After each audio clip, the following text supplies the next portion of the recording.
देखिए 15वां सवाल, ये 15वां सवाल है नई किताब में। पुरानी किताब में कौन सा है? देखो, एक सीधा राजमार्ग मीनार के पास तक गया है। कौन सा है? 15 ही है। चलो,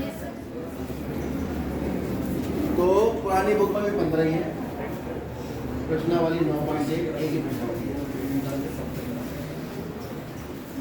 ये कह रहे हैं कि एक सीधा राजमार्ग मीनार के पास तक जाता है, यानी एक राजमार्ग है जो कहीं कोई मीनार खड़ी है वहां तक जा रहा है, यहाँ जाके खत्म हो गया।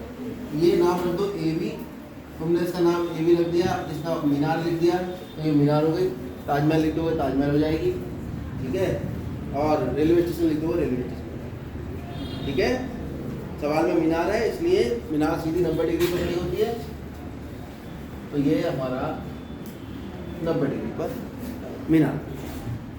मीनार के शिखर पर खड़ा एक आदमी, मरना है उसे, तो मीनार के शिखर पर चढ़ा है, चढ़ा या खड़ा होकर देख रहा है नीचे, ऊपर भी देख सकता है। मीनार के शिखर पर खड़ा एक आदमी एक कार को 30 डिग्री के अवनमन पर देखता है। किसे देखता है? कितने डिग्री पर देखता है? कौन से कोण पर देखता है? अवनमन नीचे की तरफ होता है, यानी अरे ज्यादा भर दिया इसमें,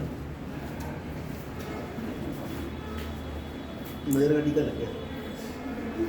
तो ये हमारे पास एक कार आ रही है यहाँ से P, ये कार है, और जब ये इसे ऊपर से देखता है तो ऊपर क्षैतिज बनाना पड़ेगा, क्योंकि अब तो यहाँ पर खड़ा है ना प्रेक्षक।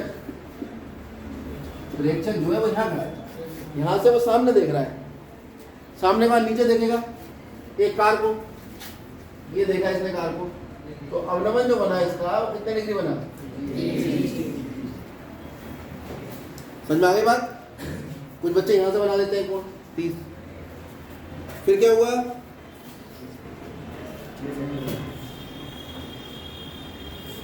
छह सेकंड के बाद कार एक समान चाल से चल रही है। 6 सेकंड के बाद कार का अवनमन 60 डिग्री हो जाता है, यानी कार तो चल रही है, कार चल के यहां पहुंची क्यू पर। क्यू क्या है? ये है 6 सेकंड बाद कार की स्थिति, और कार किस दिशा में चल रही है? ये है कार, चाहो तो बना दो छोटी सी, चलो यही हो, ठीक है। तो ये कार इधर से इधर चल रही है, और ये 6 सेकंड के बाद यहाँ पहुंच गई, और जब इसने ऊपर से देखा प्रेक्षक ने इस कार को, तो जो इसका कोण था ये वाला नहीं, ये वाला, ये कितने डिग्री हो गया? 60। ये आपका क्षैतिज आ गया,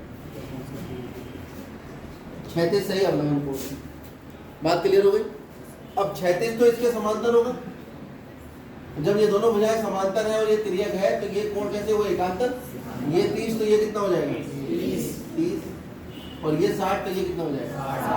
ये वाली बात हम अभी दिखा देंगे। इसे x लिख दो और कह दो BX समांतर है किसके? AP के, अतः कोण BPA बराबर होगा कोण BPA बराबर होगा XBP, और कोण BQA बराबर होगा कोण XBQ। ये हो जाएगा 30 डिग्री और ये हो जाएगा 60 डिग्री। क्यों होगा? क्योंकि BX समांतर है AP के, और ये कैसे कोण हुए? एकांतर। इतना ही इशारा काफी है कि भाई एकांतर है, एकांतर कोण आपस में बराबर होते हैं, एकांतर कोण लिखते हैं हमने बात। कोई समस्या है? अब यहाँ पे पूरी स्थिति बताओ। AB एक मीनार है, चित्र के पास में सारी इंफॉर्मेशन देखिए। मीनार है, कार की स्थिति P में B से बना अवनमन कोण कितने डिग्री है? 30 डिग्री है, तथा 6 सेकंड बाद कार की स्थिति Q का बिंदु B से अवनमन कोण कितना है? 60 डिग्री है। ये इंफॉर्मेशन हमने बता दी कि भाई ये P और Q पर है कार, जो Q जो था वो 6 सेकंड बाद कार पहुंची, P से कार चल रही थी और ऊपर एक आदमी खड़ा था मीनार के, वो कार को देख रहा था।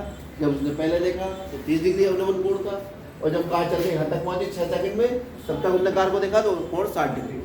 अब ये जो व्यावहारिक प्रैक्टिकल जो थ्योरी उसने बताई थी उसको हम जाते हैं भूल।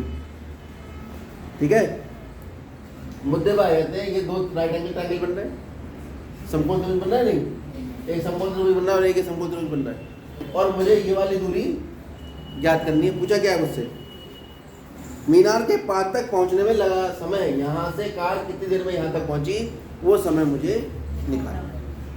और कार कैसी चाल से चल रही है? एक समान। यहीं से स्टार्टिंग करते हैं कि माना कार की एक समान चाल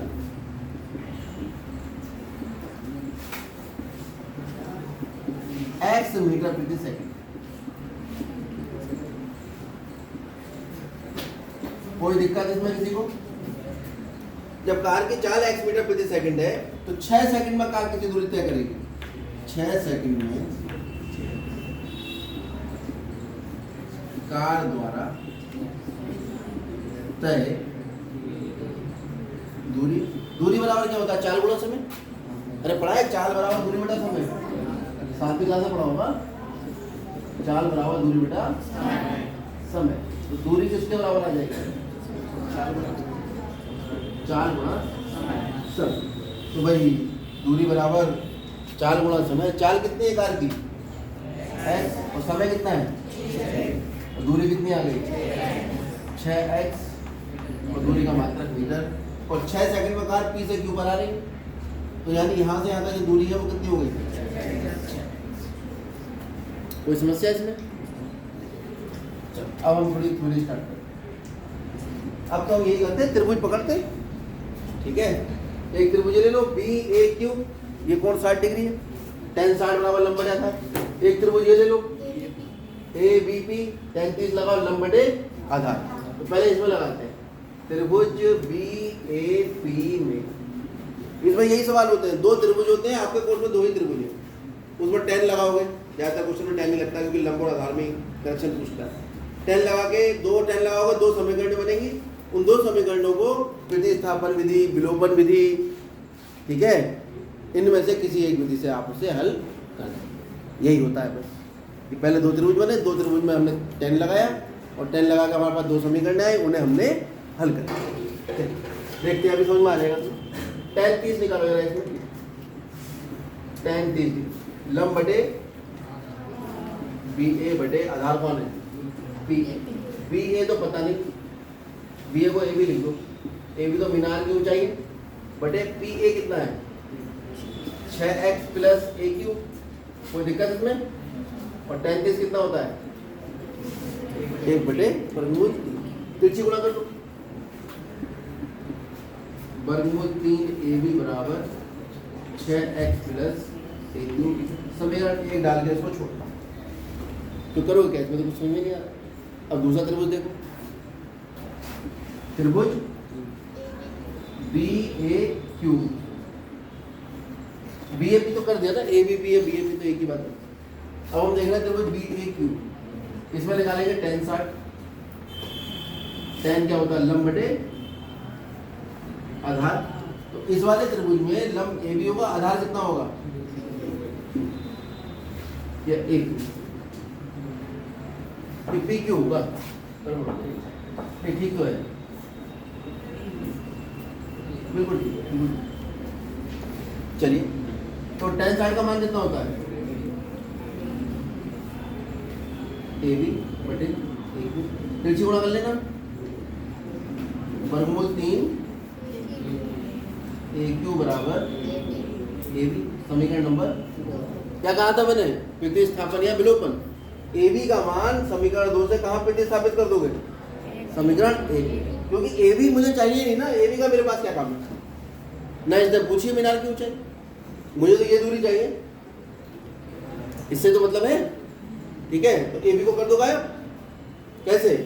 बहुत सम्मान दो, हाँ भाई ए बी तुम्हारा मान निकला है, और उठा कर ए बी का मान जैसे ही यहाँ रखोगे ए बी गायब हो जाएगा, ठीक है। देखिए इसलिए जब भी कोई बहुत ज़्यादा सम्मान देने लगे बिना बात के तो समझ जाओ पड़ोसी आया, बहुत सम्मान से बात कर रहा है, और भाई साहब क्या हाल चाल है, सब ठीक है, तो सीढ़ी जरूर मांग लेगा। तो ए बी का मान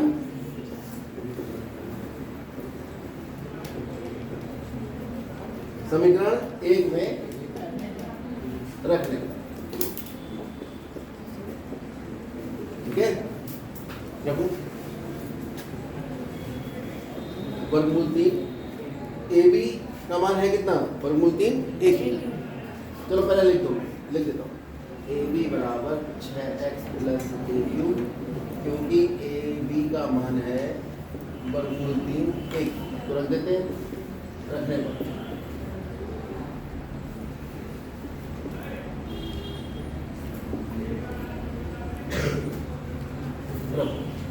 वर्गमूल 3 गुणा वर्गमूल 3 1 बराबर 6x प्लस 1, तो 3 1 हो गए, एक को इधर ले जाओ, 3 में से एक क्यू घटाओ, कितना बचेगा? 2 1 6, एक क्यू कितना आ जाएगा? 3x, 2 तो इधर जाकर भाग कर देगा, चलो 2 दिया 6, एक क्यू कितना निकला है? 3। तो कार द्वारा तय की गई कुल दूरी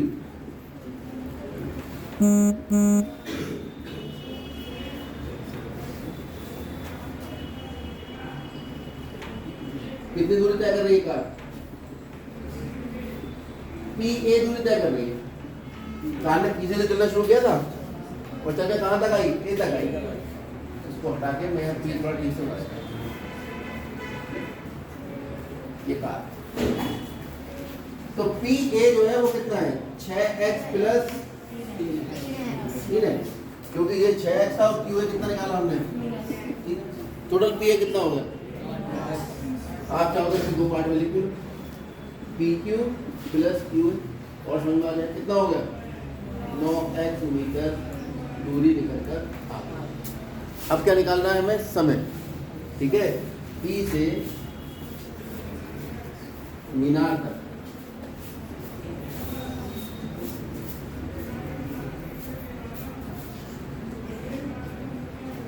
पहुंचने में लगा समय, कितना समय लगेगा? दूरी बटे 4, कुल दूरी कितनी है? 9 है, 4 कितनी है? x कितना आ गया? 9, तो समय का मात्रा अतः कार को मीनार तक पहुंचने में कितने सेकंड लगेंगे? 9 सेकंड लगेंगे। अतः कार को मीनार तक पहुंचने में 9 सेकंड लगे। क्या लिख देंगे? अतः कार को मीनार तक पहुंचने में 9 सेकंड लगे। नोट कर लीजिए।